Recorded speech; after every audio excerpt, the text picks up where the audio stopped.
Assalamualaikum. Teman-teman, pernahkah kalian mendengar ayat ayat hasiban nas an yutraku an yaqulu amanna wa hum la yuftanun? Apakah manusia mengira mereka akan ditinggalkan, dibiarkan untuk mengatakan kami beriman, untuk mengklaim kami telah berhijrah, untuk mengklaim kami akan meninggalkan kehidupan lampau yang buruk. Wa hum la yuftanun, lalu mereka enggak diuji. Atau misal hadis Nabi SAW, asyadun nasi balaan al-anbiya sumal amsal fal amsal. Sekeras-kerasnya ujian bagi kalangan manusia adalah para nabi, kemudian setelahnya, kemudian setelahnya. Setelahnya maksudnya adalah yang imannya di bawah dan sebagainya. Ya, dari sini pernahkah terbesit di hati kita untuk mundur saja dari hijrah karena mengetahui bahwasanya ketaatan itu akan mendatangkan musibah, keimanan berbanding lurus dengan musibah, maka jauhi bisikan ini. Ya, kita bisa compare dari kehidupan nyata. Kita lihat orang-orang yang beriman memang benar mendapatkan ujian yang besar. Seperti di Filistin. Kita husnuzan mereka adalah orang-orang yang beriman kuat. Mereka dapat ujian yang besar dari musuh-musuh Allah. Dan sebaliknya, orang-orang yang kecil imannya, yang sedikit imannya, dan yang paling parahnya adalah tentu orang yang kafir, yang tidak punya iman sama sekali. Maka paling kecil masalahnya. Kita lihat negeri-negeri yang gemerlap, dari negeri-negeri kafirin, negeri yang katanya beradab, ya, tapi jangan pernah kita teriming-iming dari penampilan zahir ini. Nggak usah beriman lah, nanti seperti orang-orang di Filistin dibombardir dan sebagainya. Mending kita kafir saja, misalnya, naudzubillah. Sebagaimana kita tinggal di negeri yang katanya beradab, sangat sopan santun dan sebagainya. Tapi kita lihat, ya, bahwasanya iman ini mendatangkan kenyamanan di hati, bukan penampilan zahir. Kita lihat negeri yang katanya beradab tersebut, bukankah jumlah bunuh dirinya tinggi? Dan lihat apa sebab-sebab bunuh dirinya. Sebagian mereka bunuh diri karena ketenaran, karena putus cinta, perkara-perkara yang remeh. Sedangkan kaum muslimin di Filistin, yang kita husnuzon mereka besar imannya, kuat imannya, musibahnya pun besar, tapi nggak ada terdengar kabar bunuh diri di sana.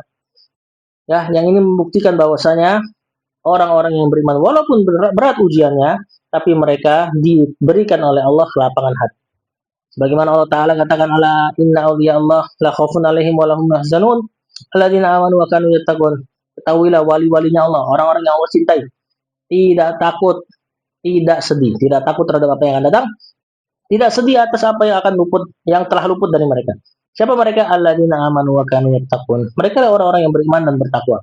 Iman dan takwa ini kan langkah setelah hijrah bagi kita. Setelah kita hijrah, maka kita mengklaim kita akan membenahi iman kita dan membenahi ketakwaan kita, yang sudah pasti akan mendatangkan bala, sebagaimana di ayat dan hadis yang pertama kali tadi kami bacakan.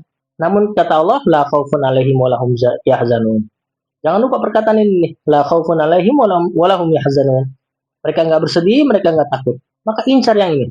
Jangan sampai ayat-ayat yang pertama kali kita baca, lalu la khaufun alaihim wa lahum yahzanun, kita tidak baca, lalu membuat kita merasa ragu untuk meningkatkan iman. Ya, sedangkan dalam perkara dunia, kita lempeng logika kita dalam perkara dunia. Bahwasanya setiap kita naik kelas ya ujiannya semakin susah. Tapi nggak ada tuh dari diantara kita ketika kelas 3 SD kemudian atau 3 SMP lah mungkin udah dewasa. Kemudian mengatakan, udahlah gue kelas 3 aja, nggak mau naik SMA nanti ujiannya berat. Kalau untuk perkara dunia lempeng logika kita.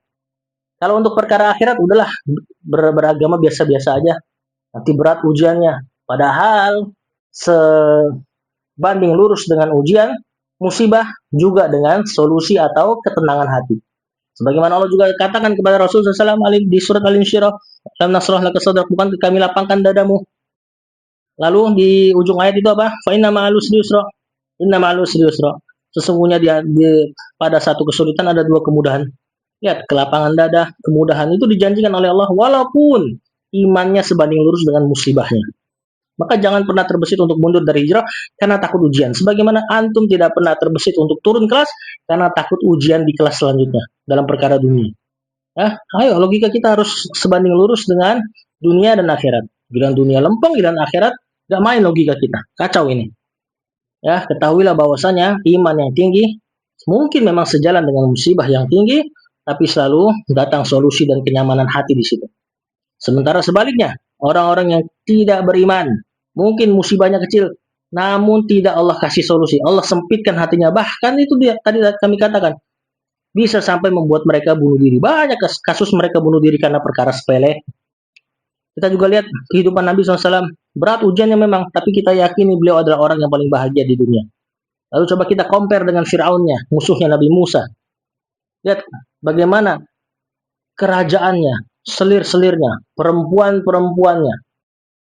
Ya, tapi tidak membuat hatinya tenang. Apa bukti hatinya nggak tenang? Dia bisa sampai mempunyai keputusan untuk membunuh seluruh anak laki-laki, bayi laki-laki yang lahir dari kalangan Bani Israel karena takut akan ramalan dihancurkan, digulingkan kerajaannya oleh salah satu anak laki-laki dari Bani Israel. Gak mungkin ada orang yang bisa sampai keputusan ini membunuhi anak laki-laki yang baru lahir. Itu sangat tidak manusiawi. Nggak mungkin bisa sampai keputusan ini kecuali dari hati yang sangat sempit. Maka ketahuilah, ya, yang kita incar adalah kenyamanan hati ini, bukan perkara zahir, ya, bukan kekayaan. Jangan pernah berpikir untuk hijrah kemudian hidupnya enak dari sisi zahir, dari sisi yang tampak, jadi kaya dan sebagainya, enggak. Tapi dari sisi hati. Makanya kita lihat kalau memang kekayaan adalah patokannya, ya, maka kita lihat siapa sih yang korupsi? Rata-rata para koruptor tuh orang-orang kaya. Lihat orang-orang yang selingkuh, rata-rata mereka punya istri cantik, tapi enggak, istri cantik mereka enggak menahan mereka dari selingkuh. Kekayaan mereka enggak menahan mereka dari korupsi. Maka ketahuilah, benar kata Rasulullah SAW, laisal gina an kasratil arad, bukanlah kekayaan dari banyaknya harta, dari banyaknya materi, walakinnal gina ginan nafs. Tetapi kekayaan adalah kekayaan jiwa. Ya, maka sekali lagi perhatikan firman Allah, ala inna awliya Allah la khaufun alaihim wa lahum yahzanun. Ketahuilah wali-wali Allah enggak bersedih akan apa yang enggak takut apa yang akan datang dan tidak bersedih terhadap apa yang luput. Alladzina amanu wa kanu yattaqun. Mereka adalah orang-orang yang beriman dan bertakwa. Maka tingkatkan iman dan takwa kita walaupun mungkin sebanding lurus dengan musibah, tapi ingatlah bahwasanya iman yang tinggi akan sebanding lurus juga dengan ketenangan hati, dengan solusi yang nanti Allah akan datangkan kalau memang ada musibah-musibah yang lainnya. Wallahu a'lam.